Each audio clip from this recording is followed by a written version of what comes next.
আচ্ছা গোয়ার ছেলে তো তুমি। ডাক্তার তোমার শরীর সারানোর জন্য মুক্তি দিতে চাইছে, আর তুমি সেটা শুনছই না। শুনছি না তার কারণ আমি বুঝতেই পারছি না মুকুন্দ বাবু, যে সরকার হঠাৎ করে আমার ওপর এত দয়া কেন দেখাচ্ছে। আমার অসুস্থতার কারণ অনশন। সরকার যদি আমাদের দাবি মেনে নেয় তাহলে আমরা অনশন তুলে ফেলতে পারি। 2 দিন ভালো মতো খাওয়া দাওয়া করলে আমি সুস্থ হয়ে যাব, এর জন্য বাইরে যাওয়ার তো কোনো প্রয়োজন পড়ে না।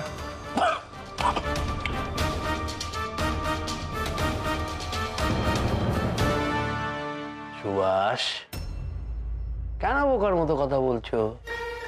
হ্যাঁ, সরকার বাহাদুর তো কোনো দাবি মেনে নিচ্ছে না। ডাক্তার বলছে তাই সরকার বাহাদুর এসব কথা শুনছে। আমি তো বলছি মুকুন্দ বাবু, আপনাদের ডাক্তারের উপর আমার বিন্দু মাত্র ভরসা নেই। পুলিশের ডাক্তার তো, সে ডাক্তারি করে কম আর সরকারের কথায় চলে বেশি। আমি তো বলছি আমার বাড়িতে খবর দিন। আমার দাদা ডাক্তার, আমার দাদা আসবেন, আমার স্বাস্থ্য পরীক্ষা করবেন, দাদার সাথে পরামর্শ করে আমি আপনাকে আমার সিদ্ধান্ত জানাবো। বাইরের কোনো ডাক্তারকে এখানে অ্যালাউ করা যাবে না, নিয়ম নেই। কারণ বাইরের ডাক্তার জেলে নিয়ম কারণ কি বুঝবে? কেন? জেলের রোগী আর বাইরের রোগী কি আলাদা হয় নাকি? আমার দাদার পরামর্শ ছাড়া আমি এখান থেকে 1 পাও নড়বো না মুকুন্দ বাবু। খবর দিন আমার বাড়িতে। তুমি কে হে? হ্যাঁ, তোমার কথায় পুলিশ চলবে? পুলিশের কথাতেও সুভাষ চলে না মুকুন্দ বাবু। আমার কাগজ কলম দিন, আমি চিঠি লিখব। আশা করি তাতে আপনার কোনো আপত্তি নেই। কিছু নিয়ম আমিও জানি মুকুন্দ বাবু। রাজনৈতিক বন্দীদের চিঠি আদান প্রদানের নিয়ম আছে, ঠিক বলছি তো?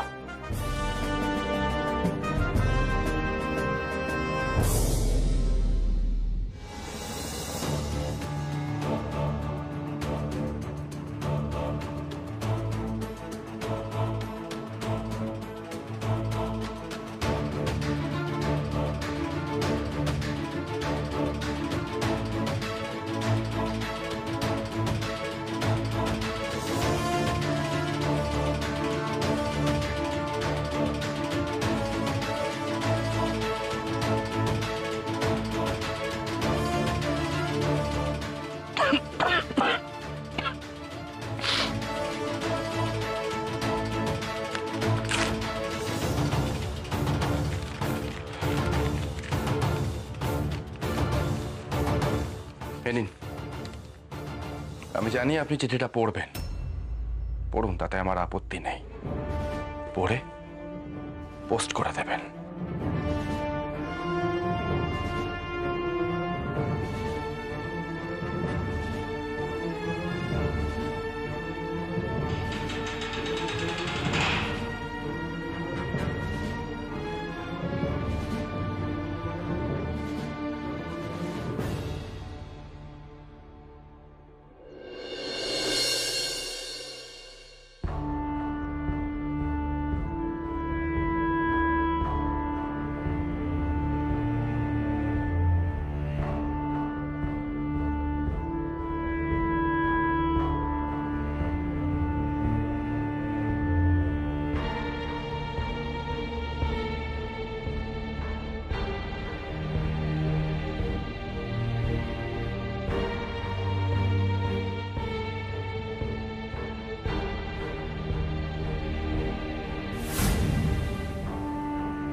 সবাই শোনো,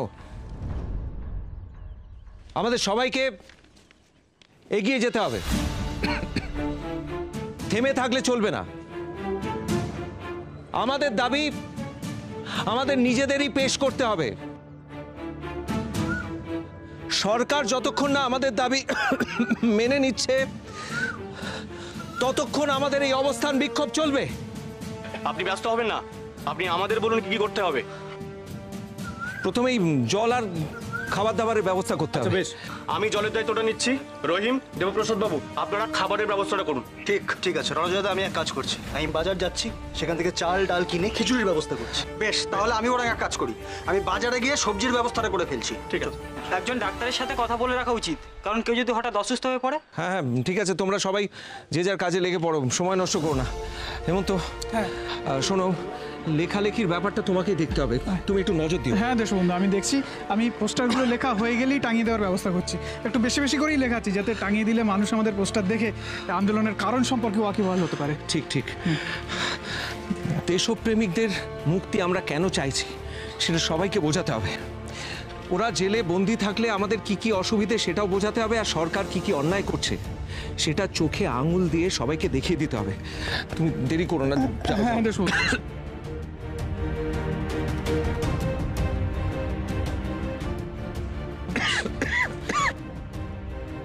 স্যার, বিভা তাড়াতাড়ি একটু জল নিয়ে এসো।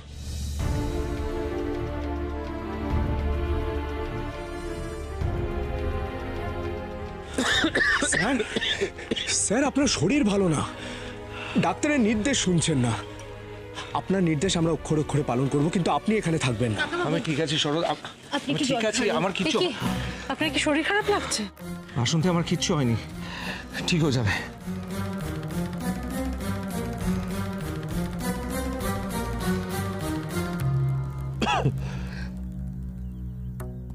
এ কি বানি, তুমি এখানে? আমারও মনে হয় দেশপ্রেমিকদের মুক্তির দাবি ন্যায্য।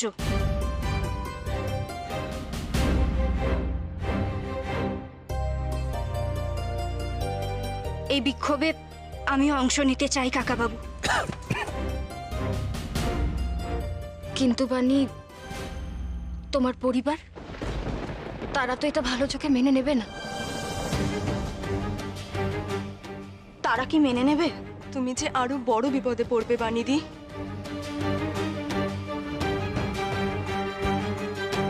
তুমি সব ভেবে চিন্তে এসেছো তো? হ্যাঁ কাকাবাবু, আমার মনে এক নতুন বিশ্বাস জন্মেছে।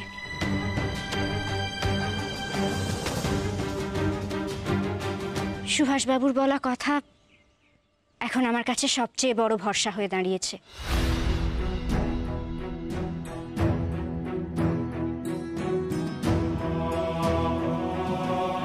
আপনি দয়া করে নিজের স্বাধীনতা হারাবেন না। অনেক কষ্টে অর্জন করেছেন, পারলে আরো 10 জনকে এই স্বাধীনতার মর্ম বোঝাবেন। আর এখন থেকে সম্ভব হলে প্রতি মুহূর্তে এই দেশের জন্য ভাববেন। দেশের চেয়ে বড় আর কিচ্ছু হতে পারে না।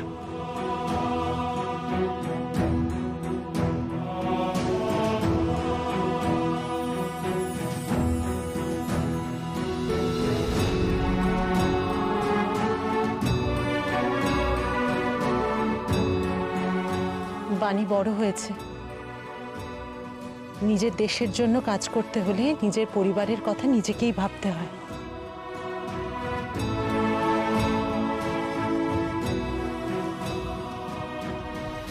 বাণী নিশ্চয়ই সেটা ভেবে এসেছে।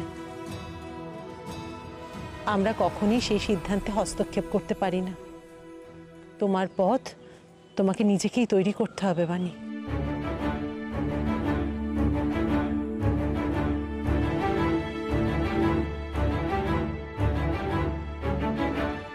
চলো বাণী।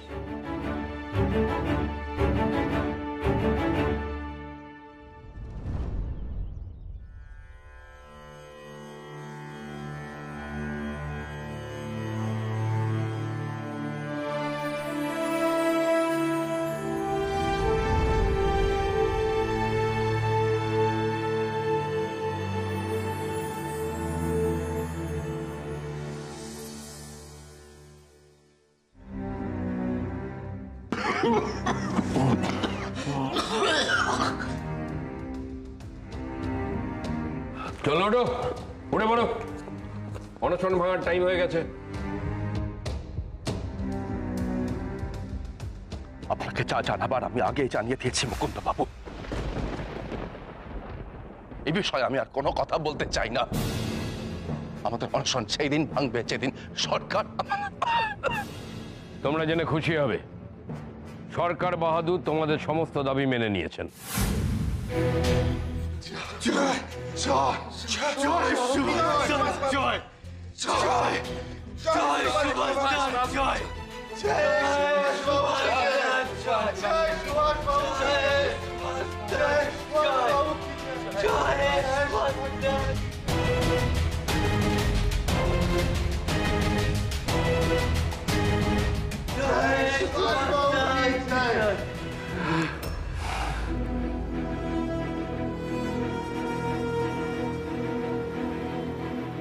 মুকুন্দবাবু, ইংরেজ সরকারের কোনো সিদ্ধান্তই একবার শুনে মেনে নেওয়াটা খুব বুদ্ধিমানের কাজ নয়। এটা কি আমাদের অনশন ভাঙার নতুন কোনো পরিকল্পনা? আজ বলছেন সরকার আমাদের দাবি মেনে নিয়েছে, কয়েদিরা খাওয়া দাওয়া করে একটু সুস্থ হয়ে উঠলেই জেলের চিত্র আবার চেকে সেই হয়ে যাবে, তাই না? আমার কাছে লিখিত আদেশ আছে, দেখতে পারো।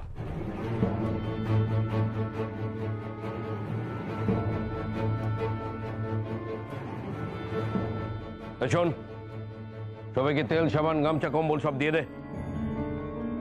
আর শোনো, তোমাদের শৌচাগার আজই পরিষ্কার করে দেওয়া হবে।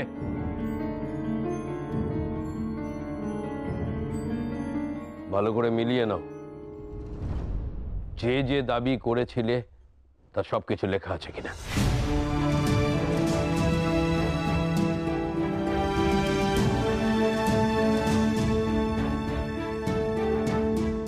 আপনারা আপনাদের কর্তব্য ঠিক মতো পালন করেননি বলেই তো আমাদের দাবি করতে হলো মুকুন্দবাবু।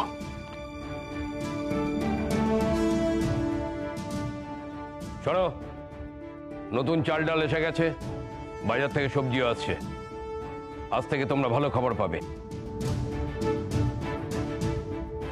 তোমাদের আর চিন্তা করার কোনো কারণ নেই।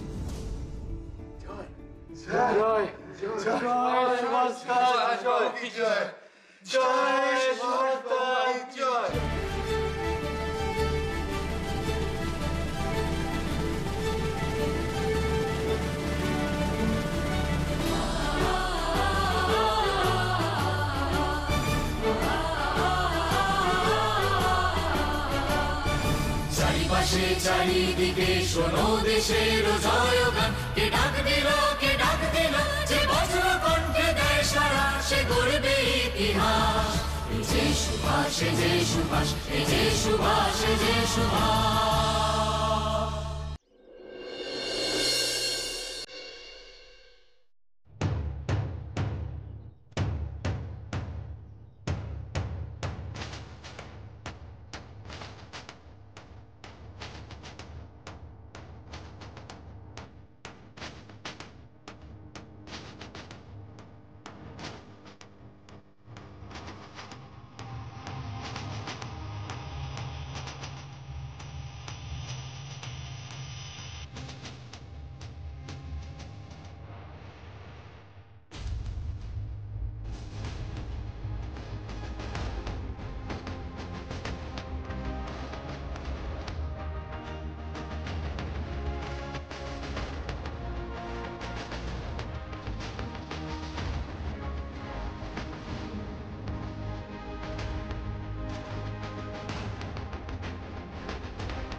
বন্দে মাতরম।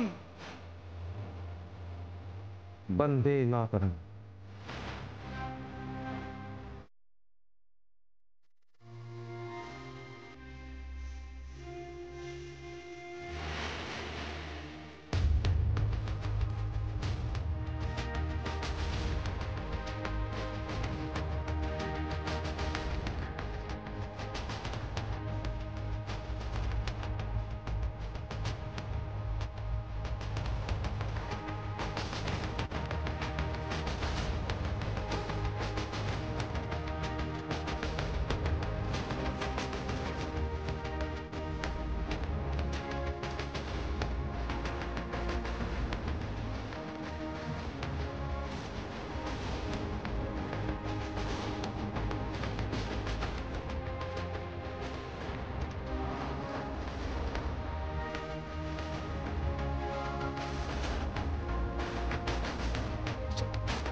স্যার কি হলো আপনি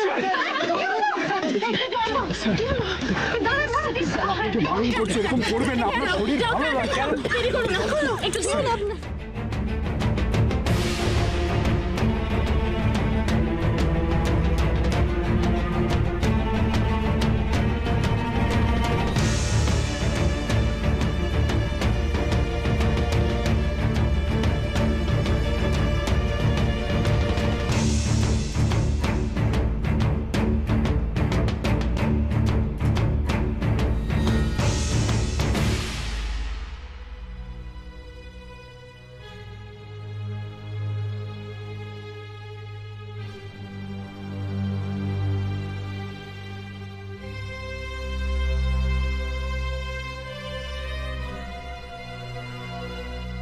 কাকাবাবু, জিপটা একটু দেখি।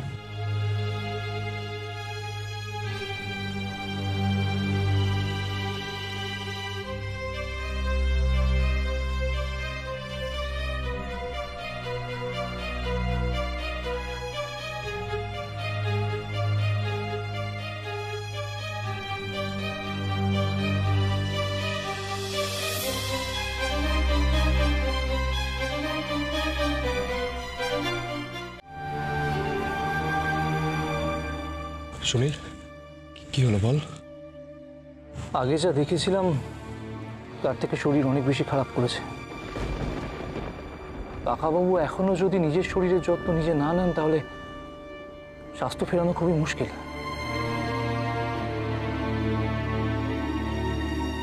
দাদা, যত তাড়াতাড়ি সম্ভব কাকাবাবুর হাওয়া বদলের প্রয়োজন।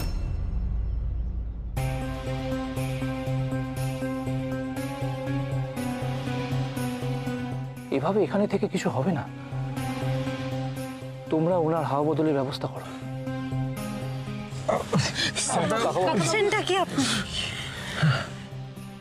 তোমরা শুধু শুধু দুশ্চিন্তা করছো, আমার কিচ্ছু হয়নি, আমি ঠিক আছি। না স্যার, আপনি ঠিক নেই,